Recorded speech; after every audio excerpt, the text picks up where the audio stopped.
آیت نمبر 6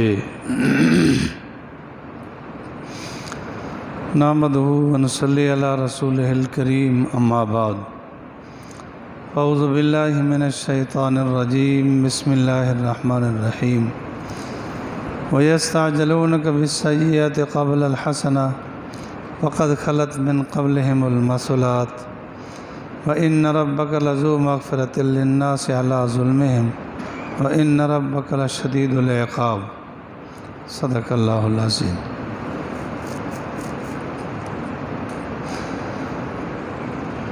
منکرین کا شکوہ۔ حضور علیہ السلام کے پاس مشرکین مکہ آئے اور کہنے لگے یہ صفا پہاڑی سونے کی بن جانی چاہیے، یہ مروہ پہاڑی سونے کی ہو جائے، یہاں پانی کی نہریں چلنی چاہیے، یہاں انگوروں اور کھجوروں کے باغ ہونے چاہیے، یہ ساری سہولیات ہونے چاہیے۔ حضور علیہ السلام نے اللہ تعالیٰ کی بارگاہ میں عرض کیا۔ کئی روایات میں ہے کہ اللہ تعالیٰ نے فرمایا کہ من چاہا مطالبہ مانا جائے گا، اگر نہیں عمل کریں گے پھر عذاب آئے گا۔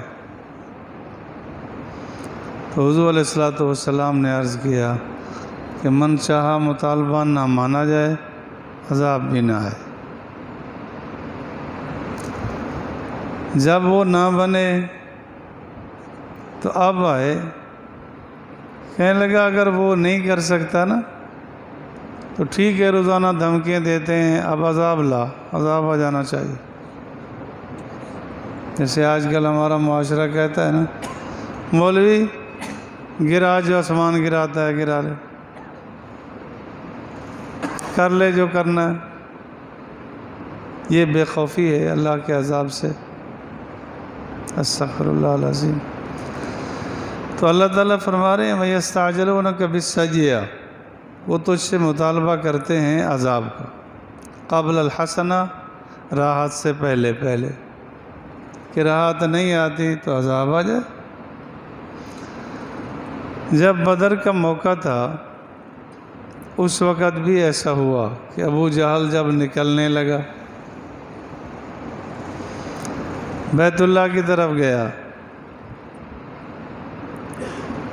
اور دعا مانگنے لگا، ان کان ھذا ھو الحق فامطر علینا حجارۃ من السماء، کہ اگر حضور علیہ السلام حق ہیں تو پھر ہم پہ پتھر برس جانے چاہیے۔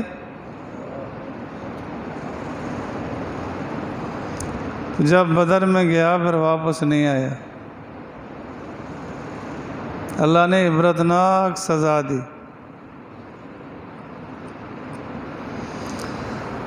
بد دعا میں عجلت نہیں کرنی چاہیے، تھوڑی سی تکلیف پہنچتی ہے تو بد دعا دینے لگتے ہیں اپنے آپ۔ ایسی زندگی سے موت بہتر ہے، جب آتی ہے تو پتہ چل جاتا۔ اور ایک کمزوری ہمارے اندر جو جا رہی ہے نا، وہ یہ ہے کہ تھوڑی سی کوئی تکلیف پہنچی تو فوراً ہم کہتے ہیں پتہ نہیں کس عذاب، کس گناہ کی سزا مجھے مل رہی ہے، یعنی اپنے آپ کو نیک پاک بتاتا ہے اور گناہ اپنے ذمہ میں لیتا نہیں، کہہ رہا ہوتا ہے پتہ نہیں کس گناہ کی سزا ہو رہی ہے، بے شمار گناہ اور یہ دعویٰ۔ استغفر اللہ العظیم۔ وَيَسْتَعْجِلُونَكَ بِالسَّيِّئَاتِ، مطالبہ کرتے ہیں تو اس سے عذاب کا، قبل الحسنہ، راحت سے پہلے، وَقَدْ خَلَتْ مِنْ قَبْلِهِمُ الْمَثُلَاتُ، تاکہ گزر چکی ان جیسی سزائیں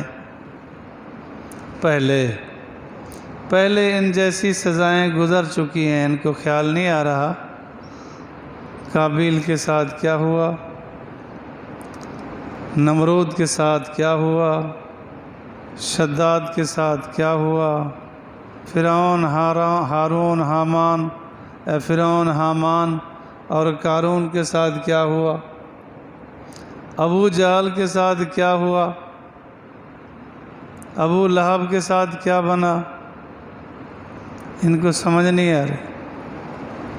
بے شمار مثالیں پہلے گزر چکی ہیں۔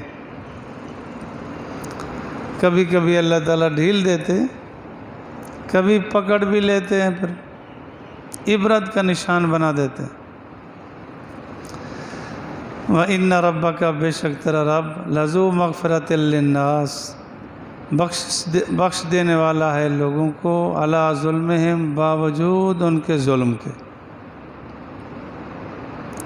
اللہ کریم ہے، ایک گناہ بھی کرے نا تو پورے کارخانہ کائنات کا انکار ہے عملی طور پر۔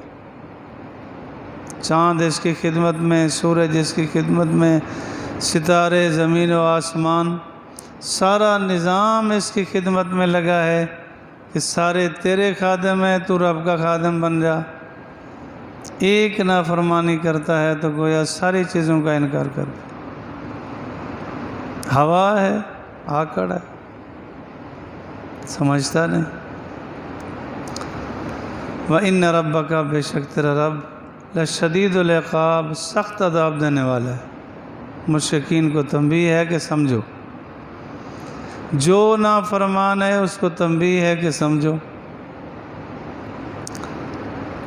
وَيَقُولُ الَّذِينَ اور کہتے تھے وہ لوگ جنہوں نے کفر کیا، لولا انزل علیہ آیۃ من ربہ کیوں نہیں اتاری گئی اس پر کوئی نشانی اس کے رب کی طرف سے؟ ایک نہیں بے شمار نشانیاں تھیں، یہاں تک کہ مطالبہ کر دیا کہ چاند 2 ٹکڑے ہو جائے مان لیں گے۔ آپ علیہ السلام نے اللہ تعالیٰ سے دعا کی، اشارہ کیا، چاند 2 ٹکڑے ہو گیا، دیکھا پھر بھی نہیں مان۔ آپ علیہ السلام تشریف فرماتے، درخت کو اشارہ کیا، وہ زمین چیرتا ہوا سامنے آ کھڑا ہو، دیکھا لیکن نہیں مان۔ مشہور واقعہ ہے کہ ابو جہل نے مٹھی میں کنکریاں پکڑی ہوئی تھیں، کہنے لگا بتاؤ کیا ہے، تو کنکریوں سے آواز آنے لگی، اشہد ان لا الہ الا اللہ واشہد ان محمدًا عبدہ ورسولہ، باہر نکلی، نہ مان۔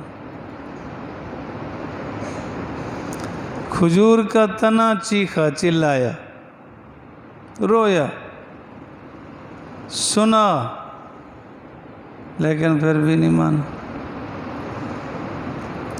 بے شمار نشانیاں سامنے تھیں، لیکن بس جب ان کو دیکھے ہی نہیں۔ ہاں جی، وَيَقُولُ الَّذِينَ كَفَرُوا لولا انزلہ کیوں نہیں اتاری گئی اس پر کوئی نشانی من ربہ اس کے رب کی طرف سے، انما انت منذر تو ڈر سنانے والا ہے بس۔ حضور علیہ السلام کی خواہش تھی کہ معجزات ظاہر ہو جائیں تو چلو مان لیں گے، تو اللہ تعالیٰ نے فرمایا نہیں، یہ تیرے اختیار میں نہیں ہے، تو ڈر سنا، تیرا ذمہ اتنا ہی ہے کہ حقیقت پہنچا دے بس۔ لیکن آگے والوں کا یہ جواب کتنا گھٹیا اور بیکار ہے کہ جی مولوی نے بتا دیا، ہماری مرضی مانے نہ مانے، یہ اللہ کو چیلنج نہیں کہ شریف مسئلہ سامنے آ گیا پھر کہتے ہیں مانے نہ مانے، یہ اللہ کو چیلنج ہے۔ جب اللہ کی لاٹھی چلی پھر کچھ نہیں بچے گا۔ استغفر اللہ العظیم۔ انما انت منذر، تو صرف ڈر سنانے والا ہے، یہ فریضہ نبی ہے، بتا دو۔ وَلِكُلِّ قَوْمٍ ہاد، ہر قوم کے لیے رہنما ہے۔ آدم علیہ السلام سے لے کے حضور علیہ السلام تک ہر قوم کے لیے نبی آیا، حضور علیہ الصلوۃ والسلام کی نبوت عالمگیر نبوت ہے۔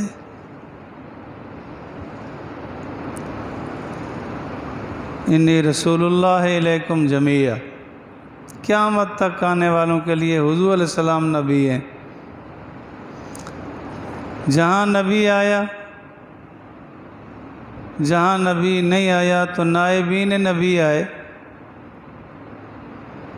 انہوں نے آ کے آگے بتایا، تو ہر قوم کے لیے رہنما آیا۔ پوری دنیا میں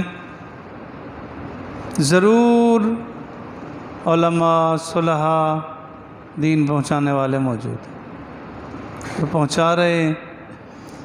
تو اللہ نے حضور علیہ الصلوۃ والسلام کو تسلی دی، وَلِكُلِّ قَوْمٍ ہاد، ہر قوم کے لیے رہنما ہے، ہدایت دینے والا ہے، ڈر سنانے والا موجود ہے، لیکن ہدایت دینے کا اختیار اللہ کے پاس، کسی کو دے نہ دے۔ ہدایت بھی اس کو ملے گی جس میں طلب ہوگی، وَيَهْدِي إِلَيْهِ مَن يُنِيبُ، اللہ فرماتے ہیں ہدایت اس کو دیں گے جو چاہے گا۔ ہے بھی ایسے کہ اگر برتن سیدھا کیا، نیچے رکھا، ٹوٹی کھولی تو اب تو پانی سے بھر جائے گا۔ اگر برتن رکھا لیکن الٹا رکھ دیا، سارا دن ٹوٹی کھلی رہے، اس میں پانی کہاں سے جائے گا؟ تو جس میں طلب نہیں، سالہ سال ابو جہل حضور کی خدمت میں نہیں آیا کرتا تھا، لیکن نیت ہی نہیں تھی، اللہ نے ہدایت نہیں دی۔ جس نے نیت سیدھی کی، ارادہ کیا، اللہ نے طلب پیدا کر دی، بس ٹھیک ہے، اس کو فائدہ ہوگا۔ تو طلب پیدا کرنی چاہیے، اپنے آپ کو بے نیاز نہیں سمجھنا چاہیے۔ طالب بن کے آئیں گے، اللہ کی عنایت آئے گی، پھر رہنمائی ہوگی۔ اللہ اکبر کبیرہ، وَلِكُلِّ قَوْمٍ ہاد، ہر قوم کے لیے رہنما موجود ہے۔ اللہ مجھے اور آپ کو دین سمجھنے کی توفیق دے اور طلب صادق پیدا فرمائے۔